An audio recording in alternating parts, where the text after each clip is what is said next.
Bonjour chers auditeurs, je vous présente Françoise Gage qui nous parle de Miami. Là aujourd'hui on se promène un petit peu au soleil en pleine Floride, qui a le plaisir et le grand bonheur, puisque je connais Françoise personnellement et c'est pour ça que je lui ai demandé de se rejoindre à nous en fait pour cet événement.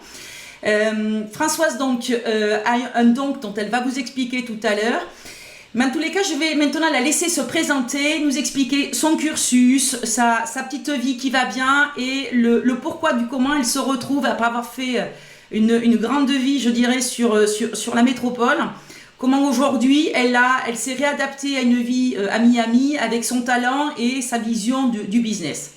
Françoise, merci d'abord d'être parmi nous. Je sais que c'est un peu de temps pour toi et je t'en remercie, les auditeurs aussi, puisque c'est quand même, encore une fois, pour tout le monde... du bénévolat, ça veut dire que toutes les personnes que vous avez là sont à titre bénévole et ça c'est important aussi de le souligner parce qu'on est tous dans une philosophie à se dire voilà, on a passé toute une vie à apprendre des choses. Avant de partir de cette terre, il faut partager et que si on peut faire économiser quelques années aux uns et aux autres, ça serait pas trop mal. Françoise, je te laisse le soin de nous raconter un petit peu ta vie. Merci et bonjour tout d'abord. Et puis, je suis ravie de participer à cet événement et puis j'espère que ça donnera envie et des trucs et des tuyaux et de bons conseils et de bonnes idées au maximum de personnes. Mon cursus, écoute, j'ai démarré ma vie professionnelle assez tôt, j'avais une vingtaine d'années, sortie d'un cursus scolaire en fac de psycho avec une envie d'enseigner et d'apprendre aux autres déjà. D'accord. Et puis l'opportunité s'est faite de pouvoir rentrer chez Carrefour.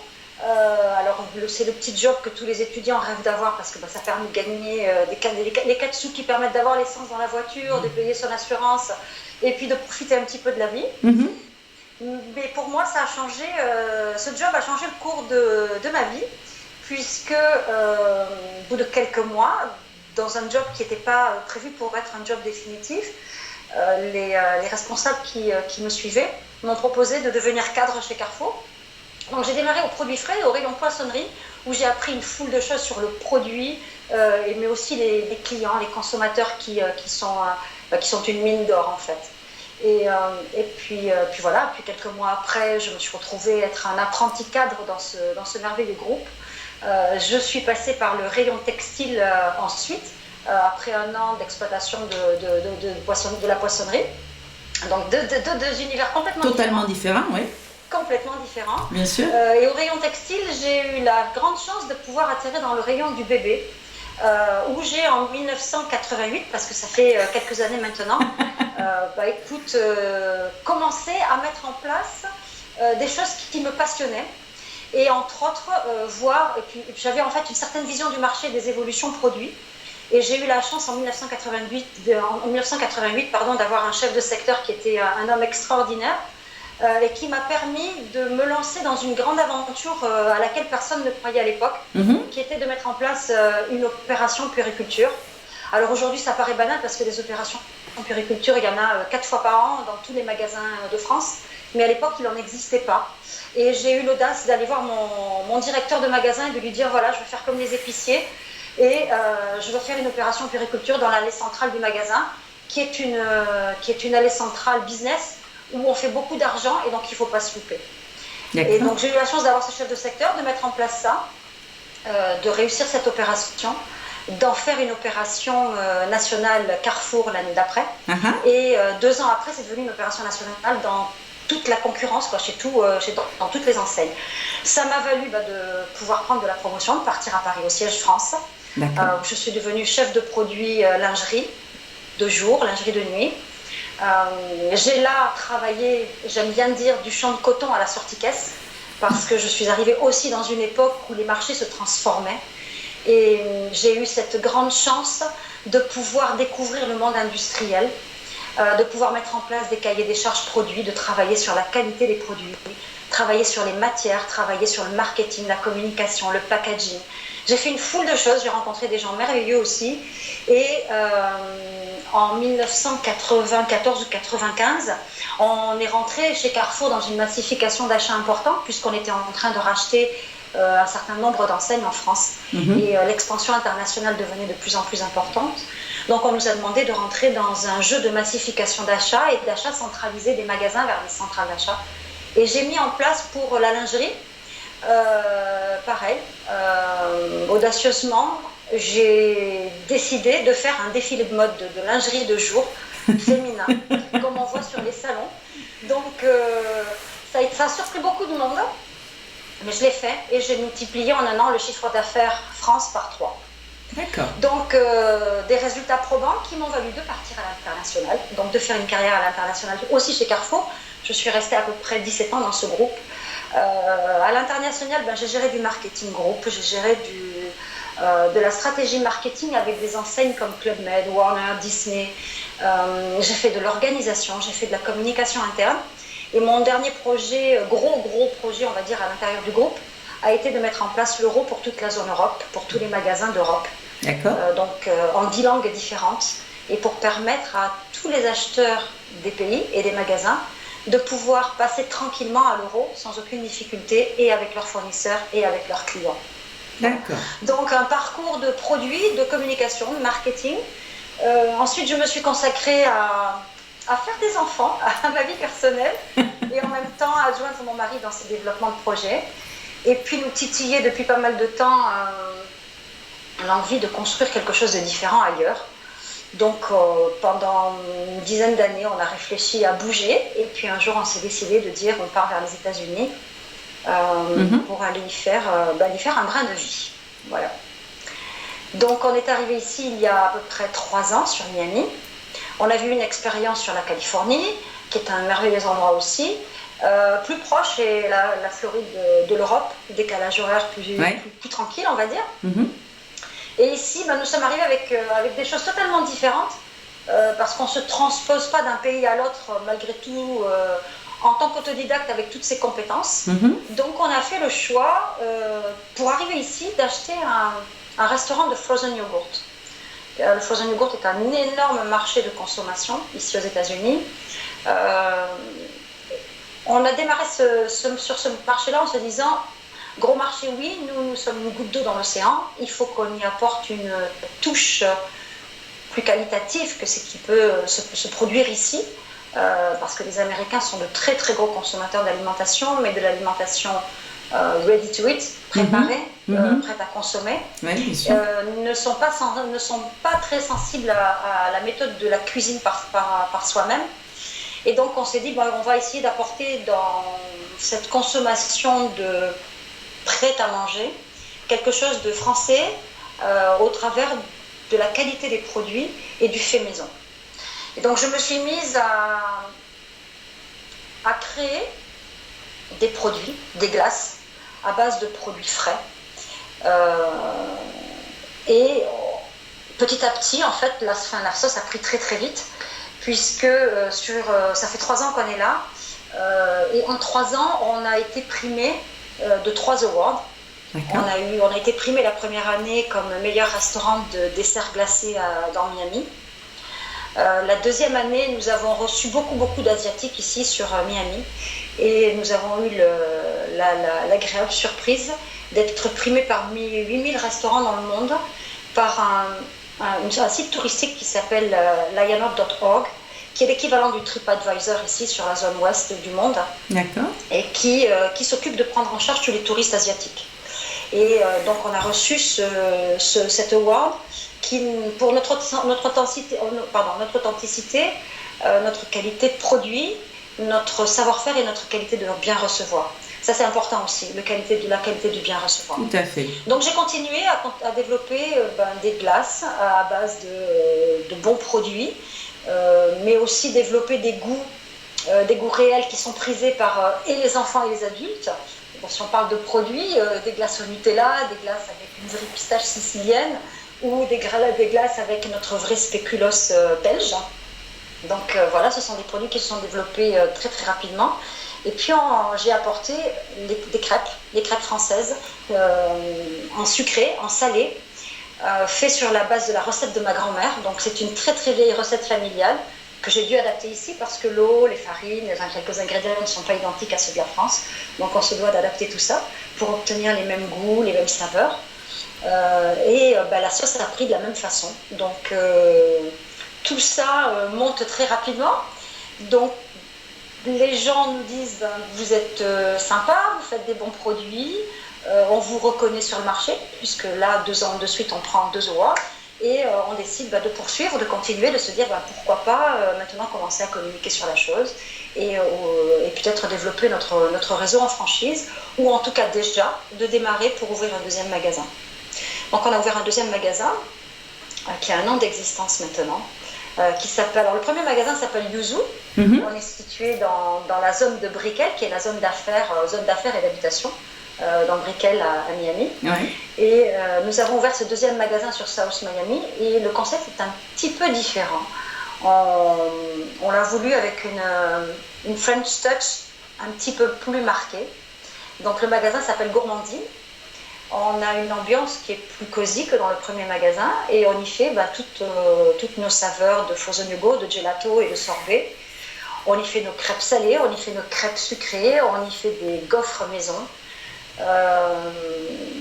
Je fais aussi des produits que les gens aiment beaucoup, comme le nougat, des petits biscuits, tout un tas de pâtisseries. En fait, si on devait résumer, Françoise, moi ce qui m'avait impressionné, chers auditeurs, quand j'ai vu la première fois Françoise me faire une dégustation de glace, déjà, je mets à mon palais des fruits et des parfums que je ne connaissais pas, et Dieu sait que j'ai voyagé, mais je ne sais pas ce que c'est. Et là, elle me dit, c'est... Et chaque fois, elle me sortait un nom et j'allais sur mon petit téléphone regarder ce que ressemblait ce fruit, parce que je trouvais ça assez bizarre. Et moi, ce qui m'a le plus marqué, François, chez toi, c'est ce côté où on te donne une tarte. Voilà, tu rentres dans ton laboratoire et 3 jours après, tu me sors la glace, parfum à la glace, enfin au gâteau. Et moi, je trouve que ça, c'est pour ça d'ailleurs j'ai voulu que tu viennes témoigner de ça, c'est que ce talent, parce que c'est du talent, ça veut dire que tu en as pris conscience quand même relativement tard, parce que tu as fait quand même carrière dans le marketing, dans la grande distribution, et on est quand même loin de ce petit côté alimentaire, artisanal et artistique. À quel moment tu prends conscience que tu sais faire quelque chose avec ton palais, avec tes papilles? Je crois que j'en prends conscience le jour où un Américain me dit: j'ai fini de manger quelque chose de froid et j'ai pas de souvenir. J'ai enfin trouvé quelque chose de bon et je me rappelle de toi et je suis addict. Et quand j'ai une cliente qui fait 60 km à 11h30 du soir pour venir acheter son frozen yogurt chez nous. Voilà, donc là tu prends conscience que quelque part, c'est pas donné à tout le monde. Voilà, il se passe quelque chose et là tu te dis waouh, visiblement je sais faire des connexions neuronales entre mon cerveau, mon palais et quelque part les bouches extérieures, parce que c'est quand même ça veut dire qu'après on a tous des goûts différents, mais ça peut... Est-ce que si tu avais pris conscience de ce talent bien avant, est-ce que tu penses que ça aurait changé quelque chose dans ta façon de gérer ta vie? C'est difficile à dire, mais probablement que j'aurais peut-être accentué ce développement de produits maison et que j'en aurais fait quelque chose de beaucoup plus important, oui. Ouais. Oui, que je l'aurais développé de manière plus importante. Ouais. Ouais, probablement. Combien tu penses que tu as de talent aujourd'hui, Françoise? Ouf. Ouf, ben écoute, celui-là déjà c'est bien, hein. Attends, je fais partie des privilégiés, J'ai cette chance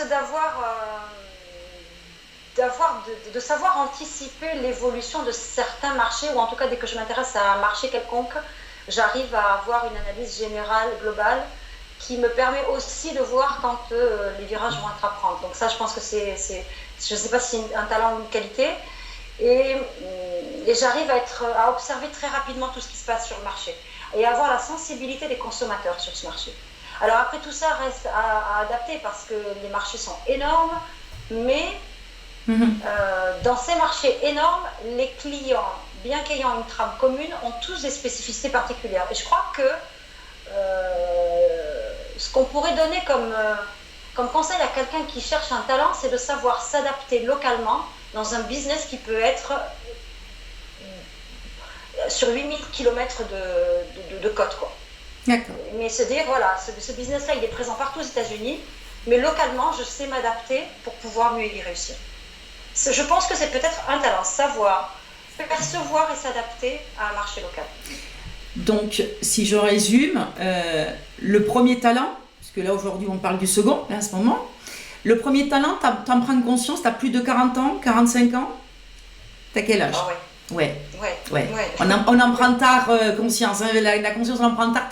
Et d'ailleurs c'est un peu dommage, et c'est pour ça que ce sommet du talent a tout son sens, c'est que c'est quand même dommage qu'on passe toute une vie à penser qu'on a le syndrome de l'imposteur quelque part, parce qu'on fait des choses naturellement et qu'on n'est pas en souffrance, alors qu'on voit les autres se dire « Ah oui, non mais moi c'est la vie est pas simple », et que derrière ce soit juste parce que c'est du talent et qu'on fait ça naturellement et que c'est le talent inné, qu'on ne fait juste que finir de développer ou autre. Ouais. Qu'est-ce que tu penses du talent inné et développé? Parce que je sais que tu es maman, que tu as des enfants, que tu es aussi très aguerrie sur ce type aussi de position. Toi, ta position par rapport à ça, ça serait quoi ta vision? Moi, j'ai envie de dire aux mamans et aux papas d'enfants que s'ils perçoivent un talent chez leurs enfants, ils leur permettent de l'enrichir sans prendre trop de vitesse, parce qu'il faut respecter le rythme des enfants. Bien sûr. Mais de le cultiver et de leur faire voir où ils ont des atouts et des choses qu'ils peuvent développer. Oui. De le faire très tôt. Très tôt. Parce que nous, on en a pris conscience finalement tard. Donc, on a fait pousser quelque chose, mais on est en train de le cultiver peut-être maintenant mieux qu'avant. Mais les parents qui arrivent à identifier chez un enfant un talent, l'enrichir. Oui, parce que je pense qu'en plus de ça, ça génère de la confiance en soi, de l'estime de soi aussi, et ça permet de pouvoir aussi, moi c'est ce que je dis, traverser certaines périodes scolaires qui sont pas sympas ou sur des matières, et de se dire ok, je suis pas très bon sur cette matière-là parce que c'est pas mon format pédagogique, mais finalement moi j'ai un talent à côté que les autres n'ont pas, donc ça permet aussi de pouvoir se dire je suis pas totalement nulle et finalement je suis d'accord avec toi. C'est très important. Nous n'avons pas que des avocats, des médecins et des bien-pensants. On a aussi des gens qui ont des talents. Bien sûr, mais tout le monde a du talent. Bien sûr. Tout le monde a du talent, que ce soit développé ou inné. Encore une fois, chers auditeurs, revenez à l'ouverture de ce sommet où j'explique tous les petits trucs et astuces, comment on fait pour détecter chez les enfants, les collègues, etc. Et comment ça peut nous donner une qualité de vie autre, de management. Et quelque part de prendre conscience de soi que finalement on a des belles choses en nous. Ça c'est important. Quand est-ce que tu as... Moi j'aime bien poser cette question parce que le jour où on m'a dit moi que j'avais du talent, je me répète, mais je me suis dit mais ce gars est fou, moi j'ai pas de talent, j'ai plus de 40 ans et ce gars est en train de dire qu'à 50 ans il a juste vu, il a croisé 2 personnes talentueuses dont moi. Ce type est branque, il a dû fumer, il a dû se droguer. Toi, à quel moment tu prends conscience qu'il y a des gens qui sont talentueux, mais qui ne sont pas des génies? Ça veut dire que le talent est quand même à portée de main, et ce n'est pas, encore une fois, le Beethoven, le Picasso, c'est vraiment, voilà, chacun a sa part. À quel moment? Quand tu es chez Carrefour, tu te dis, waouh, j'ai la chance de travailler avec des gens qui sont fantastiques, etc. Ou est-ce que quand toi, tu prends conscience que toi, tu as un talent et que finalement, tout le monde en a? Alors, je pense qu'il y a 2 vitesses. La première chose, c'est que j'ai eu la chance de me retrouver dans une époque chez Carrefour, entourée de gens qui allaient de l'avant, qui se posaient peut-être pas trop de questions comme on peut s'en poser dans les grands groupes maintenant, ou depuis quelques années, et où on pouvait foncer et prendre des risques. Voilà, on savait prendre des risques. Et à partir de là, quand on accepte de pouvoir prendre des risques, moi je dis qu'il faut savoir prendre des risques et savoir aussi les mesurer, parce que c'est important, on ose, et le fait de oser permet de se découvrir. Moi, j'ai eu cette chance de pouvoir mettre en place un grand nombre de choses. Bon, je vous ai parlé de quelques petites choses que j'ai faites dans ce groupe-là, mais j'en ai travaillé d'autres. Et je me suis rendu compte que ce que j'apportais, les résultats que j'en apportais, et ce que ça représentait sur le marché dans lequel j'évoluais, ça portait des fruits. Et ces fruits, ils étaient la base de ce que j'avais construit. Ça a servi à d'autres. Et là, je me suis dit, waouh, ce que j'ai fait moi, que je pensais être tout petit, ça a fait une boule de neige. Et ça l'a fait dans différentes choses, c'est tout bête, mais j'ai lancé un développement de produit une année. Le leader du marché, depuis 30 ans, a construit son image sur ce produit-là. D'accord. Donc je me dis, waouh, j'étais à la base de ce produit-là. Mais personne ne le sait, mais c'est pas grave, je veux dire. Toi, tu le sais et c'est l'important, bien sûr. C'est ça, voilà. Et puis après, la deuxième vitesse, c'est quand... mais par contre, la deuxième vitesse, c'est quand je repars dans certains magasins et que j'y vois encore le travail que j'ai mis en place. Alors qui d'ailleurs ne devrait être plus là parce qu'il aurait dû évoluer.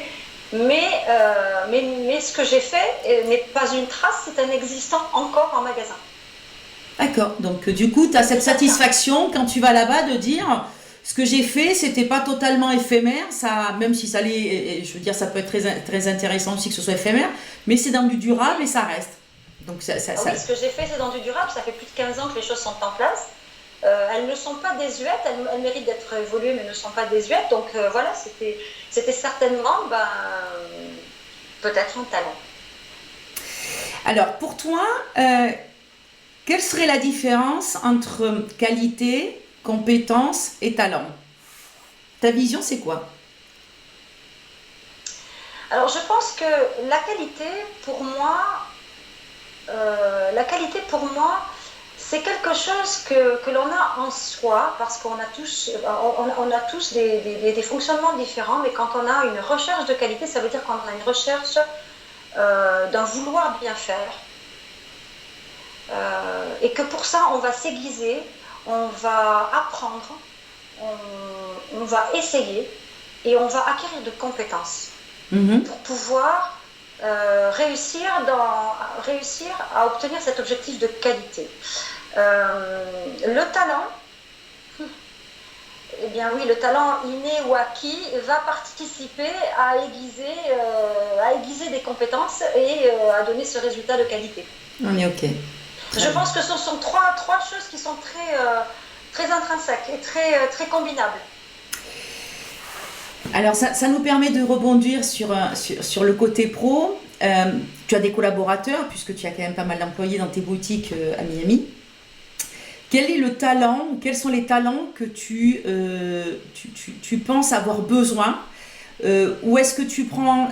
alors la question elle est simple, c'est est-ce que tu prends des personnes qui ont le même talent que toi? Est-ce que tu prends des talents complémentaires? Ou, troisième point, je prends des gens qui ont une certaine forme de talent qui font que demain matin j'ai une réelle valeur ajoutée. Ton axe, il se positionne où?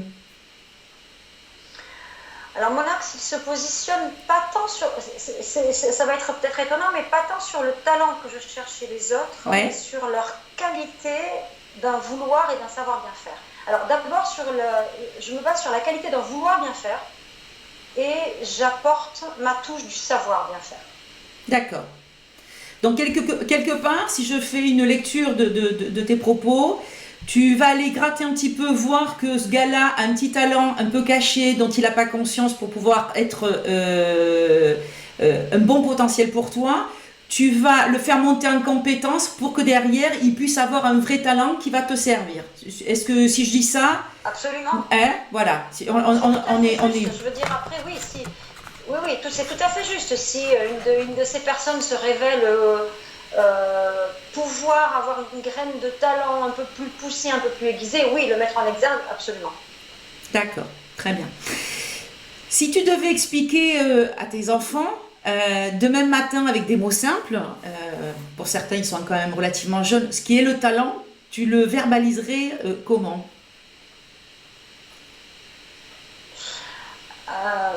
Je dirais c'est réaliser des choses qui nous étonnent, nous parents, parce qu'à leur âge, on n'aurait pas imaginé qu'ils puissent les faire. Très bien. Et ça cette phrase-là est très jolie parce qu'en fait, on génère dans la tête de l'enfant un syndrome de super-héros. Et moi, c'est ce que je dis toujours parce qu'on a tous l'impression de l'être. Et ça, c'est un déguisement qu'il portera toute sa vie. Ça veut dire qu'à un moment donné, il sait que s'il peut faire quelque chose, il peut être surprenant parce que petit, il l'a été. Et ça, je trouve ça... Il est reconnu et valorisé. Bien sûr. Très très bien. Bon, parfait. Que pourrais-tu... Alors, on arrive à la fin de notre interview, chers auditeurs. Moi, j'ai une dernière question. Quel conseil pourrais-tu donner à nos auditeurs si ces gens-là, bien sûr, sont là aujourd'hui comme nous pour partager ou pour comprendre ou pour mettre vraiment, savoir comment fonctionne et comment on découpe cette recherche du talent. Qu'est-ce que tu pourrais donner comme conseil demain, aujourd'hui, en disant sur le talent, quels seraient les outils qu'on pourrait leur mettre à disposition, qui, toi, t'ont permis de pouvoir, on va dire, t'aiguiser et t'affirmer? Avoir envie, être passionné, oser, ne pas se mettre de frein, prendre des risques, aller de l'avant, écouter, regarder et faire. Très bien. Moi, je crois qu'il faut tenter, il faut faire. Il faut faire, je suis d'accord. De toute façon, il vaut mieux prendre une mauvaise décision parce que ça permettra de rebondir sur une bonne, mais en tous les cas, si on fait rien, on prend ni bonne ni mauvaise et finalement on est enquisté dans une situation qui n'est pas super confortable. Parfait. C'est évident. Très bien. Est-ce que tu as quelque chose à ajouter, Françoise? Que chacun a des talents. Chacun a des talents et que je pense qu'il n'est pas simple de les percevoir. On a besoin de gens à côté de nous pour les voir. Bien sûr. Mais je pense qu'il n'existe personne qui n'ait pas de talent. Chacun doit avoir au moins un talent. Au moins. Ça veut dire que celui-là, c'est le inné. Ensuite vient les talents que l'on développe, que l'on veut acquérir et sur lesquels on veut exceller. Exactement. On est bien d'accord. En tout cas, merci beaucoup Françoise pour ton temps. Je sais que ton temps est précieux. J'espère qu'il fait beau à Miami. En tous les cas, ça a été un rayon de soleil pour nous. Tu nous as éclairé cette soirée avec ton témoignage. Merci beaucoup et je te dis à très bientôt. N'hésitez pas, Françoise ou Facebook, tu nous communiques ton Facebook, Françoise? Oui, et vous pouvez nous trouver sur Gourmandine Miami sur Facebook. Parfait, très bien. Et n'hésitez pas si vous avez des questions même pour Françoise ou des choses comme ça, allez lui taguer si vous avez trouvé son interview sympa, si vous avez des questions peut-être, n'hésitez pas à aller la demander à un ami et qu'elle puisse vous répondre. Même topo, Maïté Quintana sur Facebook aussi. Si vous avez des choses que vous voulez partager, on est là pour ça, pour cet événement et tout au long de cette semaine. Vraiment, on est dans le partage et dans se dire, prenez les outils qu'il vous faut, c'est un buffet, servez-vous. Chers auditeurs, je vous souhaite... Pardon? Ce sera avec plaisir. Ça sera avec plaisir. Chers auditeurs, je vous souhaite une très bonne soirée. À très bientôt. Maïté Quintana.